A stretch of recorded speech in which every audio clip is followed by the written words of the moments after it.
Hello everyone, welcome to my channel. তোমরা যারা নেটের প্রিপারেশান নিচ্ছ বা অনেকে অলরেডি বারবার দিচ্ছ বা WBCET দিচ্ছ, কোয়ালিফাই করতে পারছো না, তাদের জন্য এই ভিডিওটি খুবই গুরুত্বপূর্ণ। জাস্ট অল্প সময় নিয়ে ধরে আমি একটু আলোচনা করব 5টা ইম্পর্টেন্ট টিপস। তো চলো ভিডিওটি শুরু করার আগে আমার সম্পর্কে কিছু দেখে নেওয়া যাক। ওকে, দেখো এই 5টি বিষয় বা 5টা টিপস খুবই গুরুত্বপূর্ণ। প্রথমত হচ্ছে কনসেপচুয়াল আন্ডারস্ট্যান্ডিং।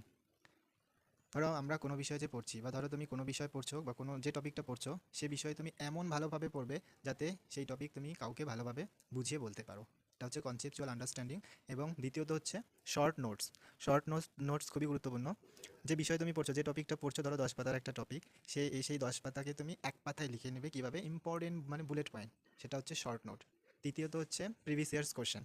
দেখো মক টেস্ট দাও, এমনিতে এমসিকিউ সলভ করো, তার থেকেও বেশি ইম্পর্টেন্ট হচ্ছে প্রিভিয়াস ইয়ার্স কোশ্চেন। এই প্রিভিয়াস ইয়ার্স কোশ্চেনে আমাদের বলে দেবে যে কী করে আমাদের কোন টপিকগুলোর বিষয় আমাদের বেশি পড়তে হবে, কোনগুলো টপিক আমাদের কম পড়তে হবে। আর 4 নম্বর টিপস হচ্ছে তোমার যে দুর্বল এরিয়াগুলো, সেই দুর্বল এরিয়া মানে কোন কোন বিষয়, যেমন পেপার ওয়ানে যদি আমরা যাই, তো পেপার ওয়ানে দেখবে কি ম্যাথ, ডিআই, তারপর হচ্ছে কি logical reasoning, people environment and development, যে বিষয়গুলো তোমার দুর্বল, সেই বিষয়গুলোর উপর মানে খুব জোরে ফোকাস করো, বেশি বেশি করে সেগুলোকে পড়ো অ্যান্ড প্র্যাকটিস করো।